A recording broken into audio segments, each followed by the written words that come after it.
It's time for another Dice Tower review with the Chief, Bart Brunchine. This is Chief with the Dice Tower. I'm doing a review on Engage, a game I just tried out at Origins. It's a World War II level game. It's by designer Russ Price, and it's produced by Table Tactics. It's a good game. It's a little bit different from what I'm used to in terms of war games. What you're really fighting over on the board is a series of bunkers, and it's all about pushing in to the bunker space and then taking it and then holding it as the opponent tries to come at you and take you out of the spot. There's some interesting things. First of all, you start off the game with the Italians and the Brits. One thing to note, because there's been some comments on the different boards or whatever about it, the pieces come all on the plastic trees, and you can't really just peel them off of there. Matter of fact, it even comes in the game. It says that you need to use some snips to get them out of there, and you really do. I use an X-Acto knife, and I cut into some of the pieces. So follow what they say in here. It's really not a problem. The sculpts on the pieces are really good. They're high quality. For instance, on the Germans, you got a tiger, you got an elephant, and then you got several different ground units, anti-tank, rifle units, heavy machine gun, commando, and then some paratroop units. I'm not going to go into what all the different independent units do. The game comes with some great player aids that are double-sided. They give you all the values. They give you your attack values, your movement. The rules, I did talk to Mr. Price about it. The rules for me were a little rough. They're the standard kind of old Avalon Hill stuff. 5.2 leads into 5.3, which references, Rule 8.2. So you can move around on that. You can get all the rules. Not hard for me. I played a lot of war games. But there were a few things that I found a little bit difficult to picture on here.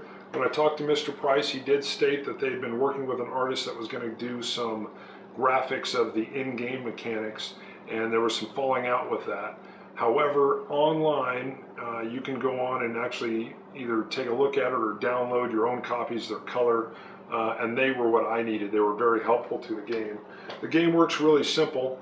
You have some skill points that you allocate or that you have available in the game. You'll use these different colored cubes. Green is for movement, red is for fire, and you're going to be placing them on different units to either move them forward, to move and attack them, or to just attack. Again, your goal is going to be to come in and take these bunkers and then hold them. Victory conditions, there's a couple different ones. The main one is to hold 4 different bunkers through your turn. The second one is actually depending on the amount of units that you're going to kill on the other side.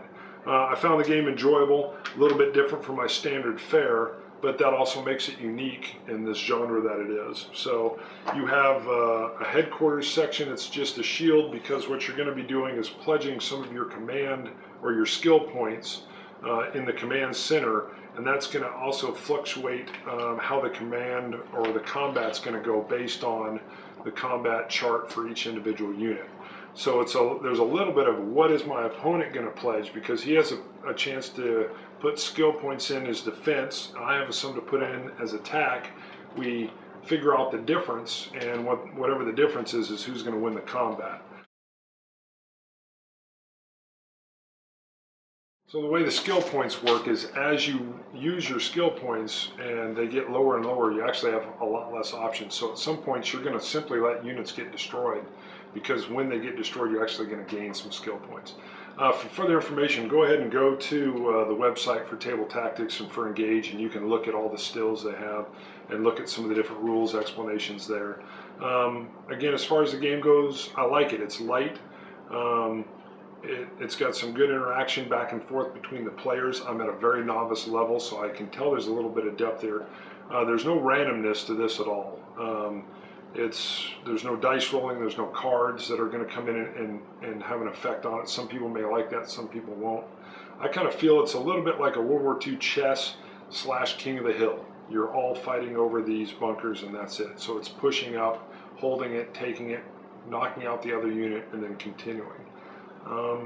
It does come with several. You've got Russians, so there's an expansion for Russians. It comes with the Italians and the British. You can get the Germans, and then it comes with Americans and Japanese, which I don't have. And again, there's cards for each one. The units are, they're all historically sculpted and accurate, but they're all kind of basically similar. Heavy tank's going to do things that a heavy tank does, but there's some little differences and uniques, and there's some, in the upper level officers format of the game, you actually use points and bid in the type of units you want. So it's not, in the private first class level, you get a lot of the same units, and it helps even things out. Overall, it's a good game. I like it. Go ahead and pick up Engage. Thanks for joining us today. For more written, audio, and video reviews, as well as the #1 board game podcast, check out the website at www.thedicetower.com. Until then, this is Eric Summerer, and you've been watching The Dice Tower. Yeah?